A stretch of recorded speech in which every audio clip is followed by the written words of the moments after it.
intellectuals, and intelligentsia. At this historic moment in the history of our nation and university, we stand here today to practice togetherness, oneness, and unity that go in line with the expectations of the people of Sudan. We, the teaching staff at Niles University, raise our voices and tones so high, expressing publicly that things in Sudan are falling apart. And frankly speaking, have become unbearable, intolerable, and miserable beyond the capacity of tolerance, endurance, and patience.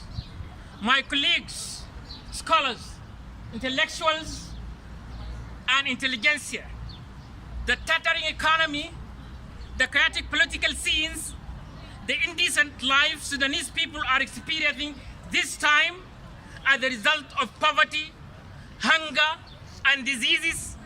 All these factors have motivated and serve as a driving force and stir the still pool inside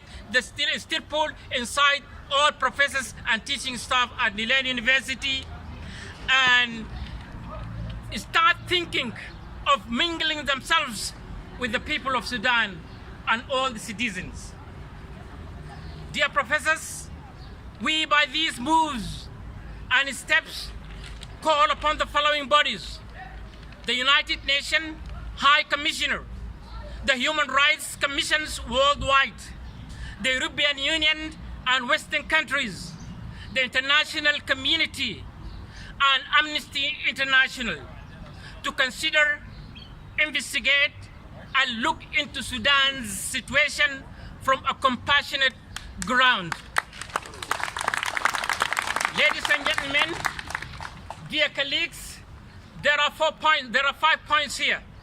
The first point is that the death toll from the brutality and atrocities exercised by the National Intelligence Security Services and the regime's militia is rocketing so high, increasing so rapidly. 2, the brunt of the suffering, which causes serious social disintegration and societal cracks difficult to be cemented, that the eye cannot miss. 3, the excessive force against the peaceful demonstrators who are exercising their legal rights, their legitimate rights, has become a regular phenomenon. 4, the security puppets of the ruling party who are unlawfully taking people's lives and freedom. Point number 5, the appalling and horrible treatment that activists and innocent protesters receive on a daily basis. My colleagues, scholars, intelligentsia, and intellectuals, we strongly urge the government of Sudan to immediately, there are 10 points here. I'll start with point number 2, and then I postpone point number 1 later. Point number 2, stop the killing of peaceful demonstrators and to abide by the Bill of Rights, Chapter 2 of Sudan's 2005 Constitution and international and regional human rights treaties that were signed and ratified. 3, to stop all repressive measures and violence against the scholars, as they are the assets of this country. 4, to stop using live ammunition and machine guns against the peaceful demonstrators.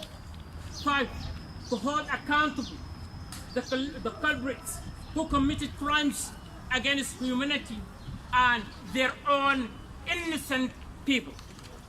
6, to put into account all circles of freedom, freedom of expressions, freedom of media, and freedom of opinion. 7, to stop the springs of corruption and brings all the corrupt before courts of justice. 8, to implement the principles of law and equality and transparency by bringing the mercenaries and militia used by the government in killing people of Darfur, South Kordofan, Blue Nile, and Manasir to justice. 9. To stop telling lies. The government has to stop telling lies and has to respect our minds. Line number 10. To stop distorting the image of Sudan. It is not theirs only, but it is ours. As for the first point, which I postponed and is topping the list, is this regime must go. This regime must go. This regime must go. This regime must go. This regime must go. This regime must go. Just go.